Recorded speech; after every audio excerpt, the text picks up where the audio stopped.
রাসূলুল্লাহ সাল্লাল্লাহু আলাইহি সাল্লামের কথায় কি পরিমাণ মজা। জিমাদ নামে এক ব্যক্তি আসছে, সে ঝাড়ফুঁক করে, ঝাড়ফুঁক।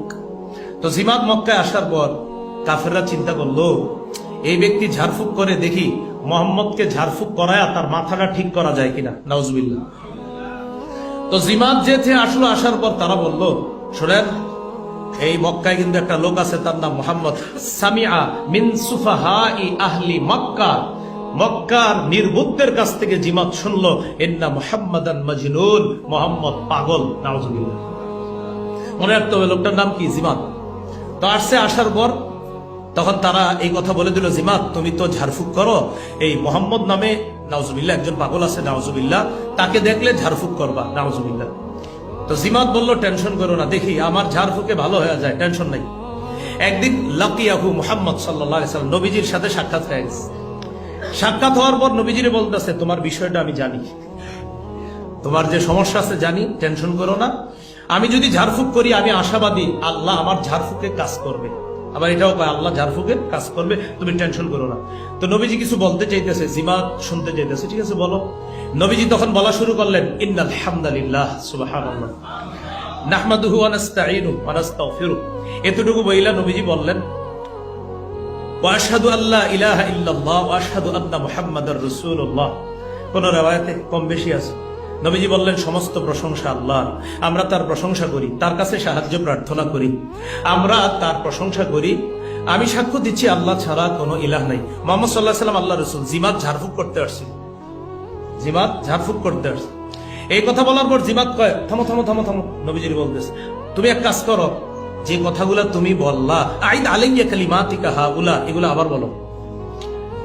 ফাআদাহুন্না আলাইহি রাসূলুল্লাহ সাল্লাল্লাহু আলাইহি সাল্লাম সালাসা মাররাত। আমাদের নবীজি কথাগুলো আবার 3 বার বললেন। বলার পর জিমাদ তন্ময় হয়ে শুননা নবীজিকে বলতেছে, সামিআতু কাওলাস সাহারা, সামিআতু কাওলাল কাহনা, সামিআতু কাওলাশ শুআরা, ওয়াল্লাহি মা সামিআতু মিসলা কালিমাতিকা হাউলা। আমি গণকের কথা শুনছি, আমি জাদুকরদের কথা শুনছি, আমি কবিদের কথা শুনছি, আল্লাহর কসম তোমার এই কথাগুলোর মতো এমন তথ্যবহুল আর অর্থবোধক কথা আমার জীবনে আমি শুনিনি। ওখানে আছে, লাকাদ বালাগনা দাউসাল বাহরি, দাউসাল বাহরি, তোমার কথাগুলো সমুদ্রের গভীরে গিয়ে পৌঁছে গিয়েছে, তোমার কথার এত সুন্দর অর্থ। এবার দেখেন জিমাদ কি কয়, হাতি ইয়াদাক, তোমার হাতটা দাও, উবাইয়াকা আলাল ইসলাম, কি ঝাড়ফুঁক করবো এই মুহূর্তে মুসলমানদের। নবীজিরে পাগল বইলা দেখে না, এত কাজ হয় না। তো আন্তর্জাতিক পরিমণ্ডলে নবীর কথা যদি তারা শুনে, ঝামেলা। তখন তারা বৈঠক করলো, নির্ধারিত সময় আছে যাও। তখন তারা বৈঠক, আমি সময় প্রতি ইনশাআল্লাহ শেষ করে দিব। রাসূলুল্লাহ সাল্লাল্লাহু আলাইহি ওয়াসাল্লাম আন্তর্জাতিক পরিমণ্ডলের জন্য ইসলাম প্রচার করতে না পারে, কাফেররা তারা একটা বৈঠক করলো। তো আদনান ভাই কেন যে এই বিষয় দিল, এর জন্য একটু বেশি বলতে দিতেছে। রাসূলুল্লাহ সাল্লাল্লাহু আলাইহি সাল্লামের কাজকে বাধাগ্রস্ত করার জন্য, আন্তর্জাতিক পরিমণ্ডলের জন্য কাজ করতে না পারে, তারা একটা মিটিং করলো, পরামর্শ করলো। সভাপতি নির্ধারণ করা হলো ওলীদ ইবনে মুগীরা। সবার মধ্যে আলোচনা হলো যে কিভাবে বাধা দেওয়া যায়। তখন মক্কার সবাই বলল, আমরা তাকে পাগল বলে প্রচার করব। ওলীদ ইবনে মুগীরা কি জবাব দেয়, তোমরা আন্দাজ এগুলো বইলো না, মুহাম্মদের কথা শুনলে মনে হয় না সে পাগল। তাহলে ঠিক আছে, আমরা তাকে কবি বলবো। কথর আমি নিজেই কবি, ওর কথায় কোনো কবিদের গন্ধ পাওয়া যায় না, এটা অন্য কথা।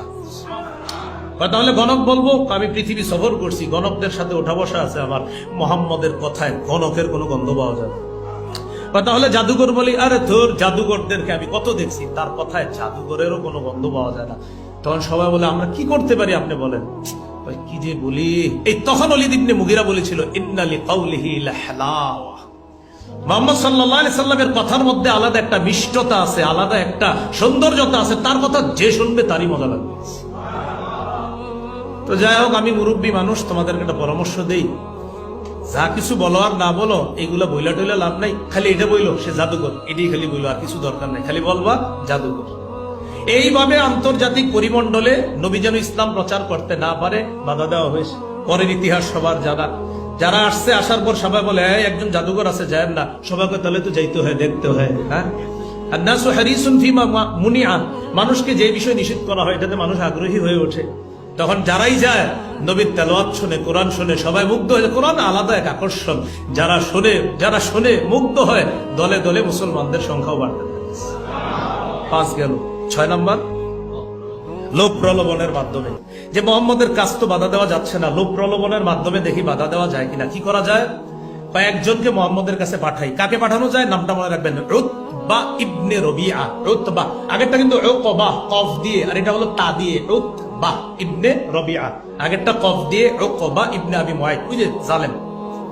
আর এটা হলো উতবা তা দিয়ে উতবা ইবনে রবিআ নবীজির কাছে গেছে। খুব ভালো করে মনে রাখবেন। আজকে আপনাদেরকে পুরস্কৃত করা হবে মনে হয় সিরাত ইবনে হিশাম, না? শুনলাম এই সিরাত ইবনে হিশামের মধ্যে আসছে উতবা ইবনে রবিআ গেছে নবীজির কাছে। যাওয়ার পরে কয়, ভাতিজা তুমি তো মাশাআল্লাহ অনেক ভালো মানুষ, তোমার বংশী সব কিছু বলার পর তোমার কিছু কথা বলতে আসছিল। কি কথা বলেন চাচা? বলতেছে 4টা প্রস্তাব তোমাকে আমি, প্রথমে 3টা প্রস্তাব দিব, 3টা না মানলে 4টা দিব। মোট কয়টা? 4টা। প্রথম 3টা না মানলে 4টা। খুব মনে রাখবেন। 1, ইন কুনতা তুরিদু বিমা জিতা বিহি মিন হাদাল আমরি মালান জামা'না লাকা মালা। তুমি যে মিশন নিয়ে নামছো, এই মিশনের উদ্দেশ্য যদি সম্পদ হয় আমাদেরকে বলো, তোমাকে আমরা প্রচুর সম্পদ জমা করে মালিক বানাই দিই। 1, 2, ওয়াইন কুনতা তুরিদু বিহি শারাফা। তুমি যদি পদমর্যাদা চাও আমাদের মধ্যে বলো, সাওয়াদনাকা, আমরা তোমাকে আমাদের এই বিভিন্ন বৈঠকের প্রধান বানিয়ে দিব, তোমার কথা ছাড়া আমরা কোনো সিদ্ধান্ত নিব না। 3, ওয়াইন কুনতা তুরিদু বিহি মুলকা। তুমি যদি রাজত্ব চাও, মাল্লাকনাকা, তোমাকে আমরা রাজা বানাই দিই, বলো তুমি। এই 3টা যদি তুমি না মানো তাহলে বলো তোমার মাথায় কোনো সমস্যা আছে কিনা, আমরা তোমার জন্য ডাক্তার দেখি। ওখানে আছে, হ্যাঁ, নাতলুবুল তিব্বা, তোমার জন্য ঔষধ আমরা ব্যবস্থা করি যদি 3টা না মানো। কারণ এই 3টা তুমি না মানো, এটা তো কোনো সুস্থ মস্তিষ্কের মানুষ এটা না করতে পারে না। তুমি কেমনে ভাতিজা এগুলা না করবে?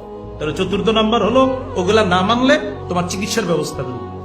এটা বইলা উতবা উঠে যাবে, বলতেছে, কাকা আপনার কথা শেষ, আপনার কথা শেষ। সিরাত ইবনে হিশামে আছে, আফারগতা, আপনি এই কথা বলা শেষ হয়েছে কাকা? হ্যাঁ শেষ। এবার নবীজি হামিম আস-সাজদা, একটু সুবহানাল্লাহ বলি। হামিম আস-সাজদা, এই সূরাটা তেলাওয়াত করতে লাগলেন। করতে করতে সাজদার আয়াত পর্যন্ত নবীজি পৌঁছলেন। পৌঁছার পর যখন এই তেলাওয়াত করতেছিলেন, উতবা ইবনে রবিআ নবীজির এই তেলাওয়াত মন দিয়ে শুনতেছে। শুধু মন দিয়ে না, এক পর্যায়ে শুনতে শিখতে ঝুঁকে, মাথা ঝুঁকা নবীর কথাগুলা খুব মন দিয়ে শুনতেছে। সিজদার আয়াত যখন আসছে, নবী সিজদা দিছে, তখন তার হুঁশ ফিরে আসছে। ঘটনা কি? আমি আসলাম কি মিশন নিয়ে, হয়ে গেল কি? উতবা ইবনে রবিআ তাড়াতাড়ি ওখান থেকে উঠে গেছে। আবু জাহেল, কাফের বেঈমান যারা, তারা বলল, কি ঘটনা? কি ঘটনার রেজাল্ট তো বেশি ভালো না। শুধু তার কাছে কাউরে পাঠাবে না, যারে পাঠাবা সমস্যা হইতে পারে। মানে এটা সমস্যা কি? সে তার প্রতি আকৃষ্ট হয়ে যাবে। তার কথা যাকেই শুনতে দিবা, সে তার প্রতি আকৃষ্ট হয়ে মুসলমান হয়ে যেতে পারে। 7 নম্বর, বয়কট। সব ভাবে কাজ হয় না, এবার কি করা? বয়কট করা। তাকে বয়কট করি আমরা সবাই মিলে। বয়কটের মধ্যে তারা কি করলো?